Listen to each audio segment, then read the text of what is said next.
ñu jël kàddu gi ci daje bi waaye dinañ ci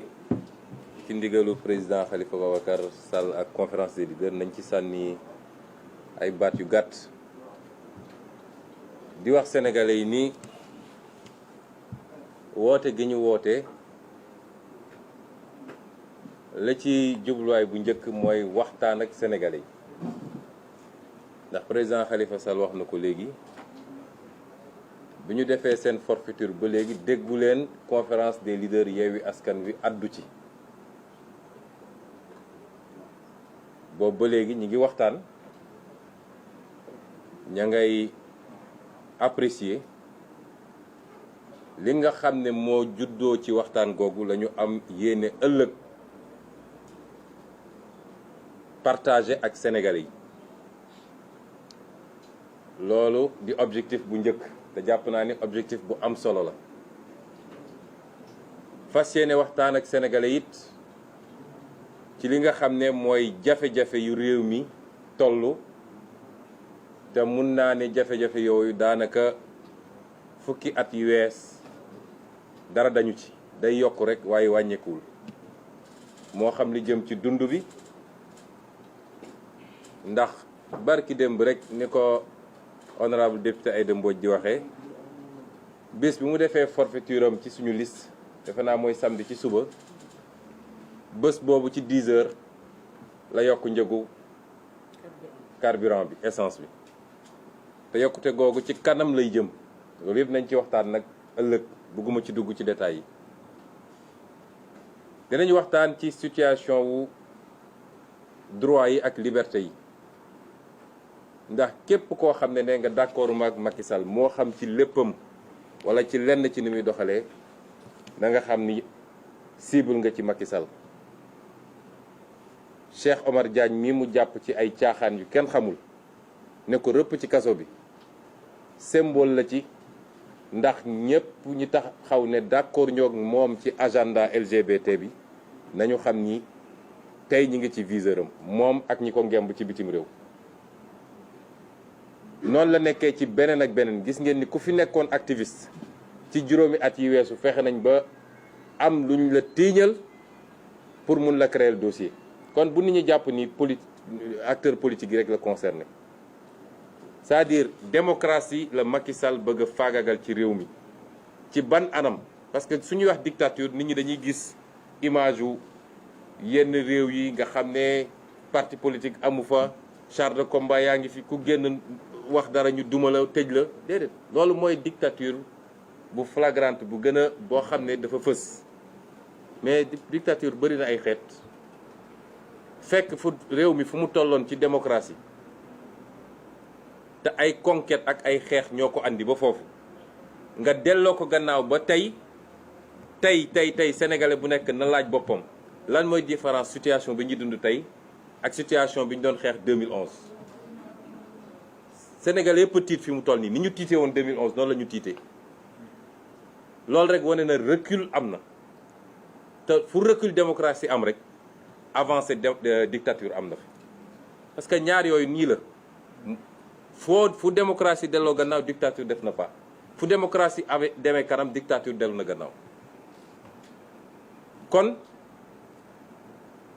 yooyu yëpp lañu fas yéene ak crise multisectorielle bi ci njàng mi ci paj mi ak ci yeneen ak yeneen loolu lañ ne dinañ ko dajale moom ñëpp nag waxtaanee kook sénégalais yi ëllëg bu soobee yàlla ñu bëgg a wax sénégalais yi nag ni au-delà de tout li commencé tey monsieur le maire Ahmed Aïdara defe naa nit da ngay am dégg-dégg fi mu ne nii kenn amatul kenn koo xam ne dina am xel ñaar ci ay nii wii nii non ñëpp xam nañ ni léegi wii la loolu lu fës la Macky Sall la muy door tey mooy projet 3e candidature man du ma wax 3e mandat parce que il faut que ñuy def différence entre ñaari bu ñu dugal ci boppam ni mun na am 3e mandat mënu koo am bu defoon ay pexeem ba ne valide nañ candidature am it mënul am 3e mandat fii Sénégal loolu dafa war a leer ci bopp ñëpp. kon nañuy wax 3e candidature fi mu ne nii li mu door mooy projet 3e candidature te fas yéene ko jàllale lu dul jaay doole nit ñi loolu lay commencé. ma bëgg a wax nag ni bu dee sàggan nañu ba ëllëg manifestation amul nañu xam ni 18 mois yi di ñëw manifestation dootul am Sénégal noonu la simple. moom day làmb de bu nooyee du koo xam ne am na xel bu muy téye boppam ci dara su làmbee mu nooy danañ xam ni fu mu jëmee ak ñun mooy manifestation dootul am Sénégal rawatina nag manifestation opposition. moo tax li conseil constitutionnel def c'est de la haute trahison Sakho ak ñi mu àndal la ñu def c'est de la haute trahison c'est des délinquants de la loi waa conseil constitutionnel te tôt ou tard nag dinañu rendre compte. def nañu seeni forfaiture dem làqatu barricade wu ñu jox leen ay garde corps jox leen ay avantages yu dul jeex jarul ñuy làqatu kenn du leen song kenn du leen dóor kenn du leen attaqué waaye tôt ou tard ils rendront compte devant cette loi qu'ils étaient censés servir et dire, devant ce droit qu'ils étaient censés dire. Professeur Ngouda Mboup dafa wax keroog ni Saddam Hussein keroog biñ koy exécuté dañ ko exécuté ndoo en même temps que au magistrat boo xam ne dañ ko atte ci anam googu. yéen a ngi gis li xew actuellement Tunisie parce que magistrats yi ay nit lañu il faut ñu delloo seen xel duñu lenn lu dul nit buy lekk ceebu jën di naan ataaya li tax ñu mën leen naw mooy li ñu bokk ñun ñëpp te ñu voté ko muy loi de constitution ne leen yéen a ko war a appliquer ñu appliquer ko ni ñu ko war a appliquer bis bu ñu ko teggee fii amatuñu suñu respect. Monsieur le président de l'union des magistrats génn fii mbër di wax naan day menacer nit ñi amatu leen suñu respect parce que respecté wu leen ñu parce que respect dafa war a mutuel. dégg naa nag gannaaw bi Pape Ousmane Sakho defee Pape Omar Sakho defee heureusement que Ousmane sax new ci bi mu defee njombeem ba pare dégg naa Serigne Bassirou Gueye lay waajal fi mu ne nii pour mu dem valider la forfaiture de 2024. magistrat yi laa bëgg a waxal delloo seen xel du ngeen yàlla du ngeen yonent ay nit kese ngeen mënuñu saa yu Sénégal nekkee ci guuta benn magistrat lay doon bu dee procureur benn magistrat lay doon bu dee doyen des juges wala groupe magistrat lay doon bu dee conseil constitutionnel wala cour suprême boo leen dajalewoon ñoom ñëpp matuñu fukk saa su réew mi waree tàkk ñoo koy taal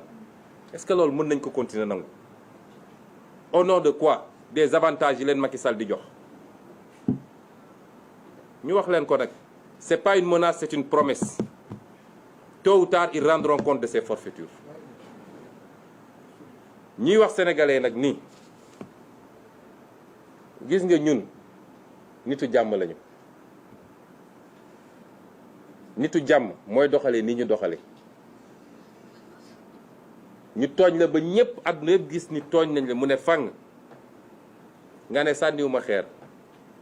dóoruma ay fetal yoruñu ko sax doxuma jëm pale waaye dinaa dajale sénégalais yëpp ñu waxtaan nag te waxtaan boobu dina leen ci gaaral tam lan mooy doon agenda bi ci at yi di ci weer yi di ñëw kooku ku bëgg a jàmm moo ko bëgg moo koy def musuñu ñoo gis manifestation bu ñu autorisé problème am fi amul saa yu problème amee manifestation bu ñu autorisé wul la te moyens yi ngay déployer pour ne da ngay tere manifestation